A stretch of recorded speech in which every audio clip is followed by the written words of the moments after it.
3:47 a.m. local time, Natanz, Isfahan province, Iran. No warning, no diplomatic channel, no last-minute window. At exactly 3:47 a.m., the first B-2 Spirit stealth bomber, call sign Ghost Actual, released its payload over central Iran. Not one bomb, not two. 8 GBU-57A/B massive ordnance penetrators, each weighing 30,000 pounds, each designed for a single purpose: punching through 200 feet of reinforced concrete before detonating underground. The target was Iran's most hardened nuclear installation.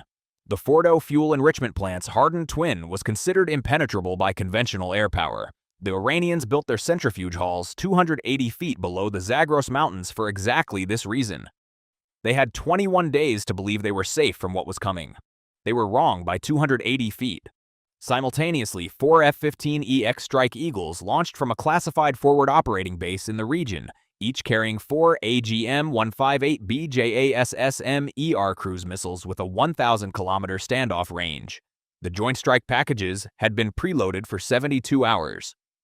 Every attack vector, every radar suppression corridor, every SEAD, suppression of enemy air defenses, package had been wargamed for 7 months. The Iranians upgraded their Bavar 373 long-range SAM batteries in the final days before the conflict, reportedly believing the system could track B-2 stealth signatures.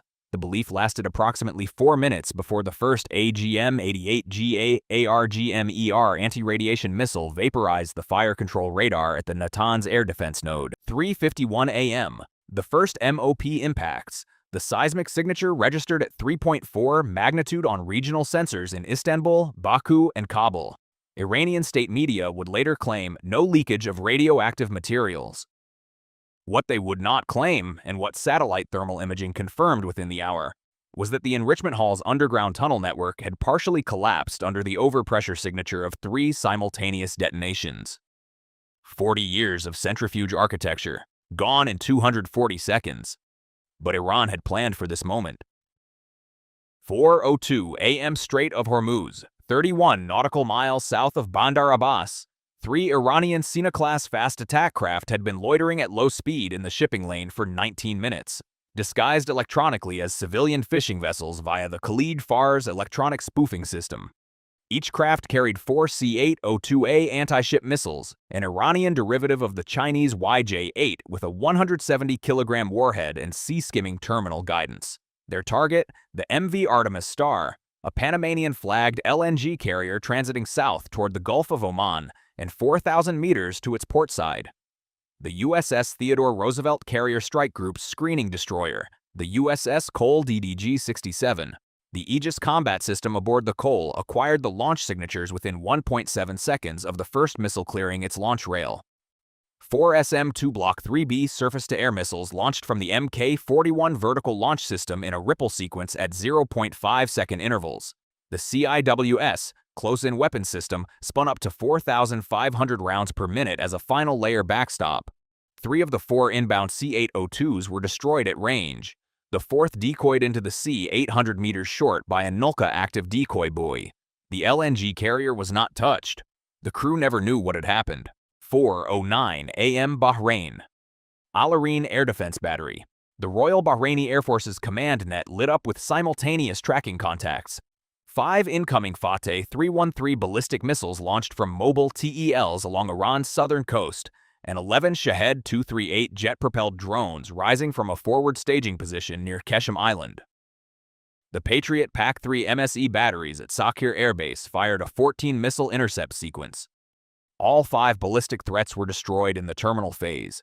9 of 11 drones were neutralized. 2 penetrated the engagement envelope and detonated near an industrial storage complex outside Manama. No military casualties reported. The tally brought Bahrain's running intercept count to 144 missiles and 249 drones since day 1 of the conflict. 4:19 a.m. somewhere over western Iran. An F-35 Iadir of the Israeli Air Force, tail number redacted by IDF censorship, transmitted an emergency transponder code at 4:19 a.m., an IRIAF ground-based radar system, likely the Karman H passive detection array installed in 2025 with reported Chinese technical assistance, had emitted a ranging burst in a narrow band frequency that the F-35's radar absorbent coating does not fully attenuate. The aircraft sustained a proximity detonation from an Iranian Syed-4 surface-to-air missile. The pilot, rank major, name classified, executed a controlled emergency descent at 580 knots, cross-referenced alternate divert airbases, and landed safely at a U.S. installation in the region. Stable condition confirmed. CENTCOM acknowledged the incident without elaborating on the platform or the detection method. The Iranians had found a seam in the stealth envelope. That single data point was worth more to Tehran's defensive planners than 20 intercepted missiles. 4:31 a.m. Baghdad, Iraq.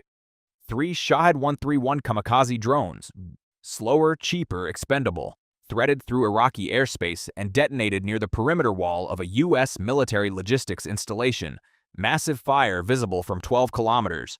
No confirmation of coalition personnel casualties. Iraqi security forces established a 2-kilometer exclusion zone. By morning, satellite imagery showed a secondary explosion consistent with a fuel depot.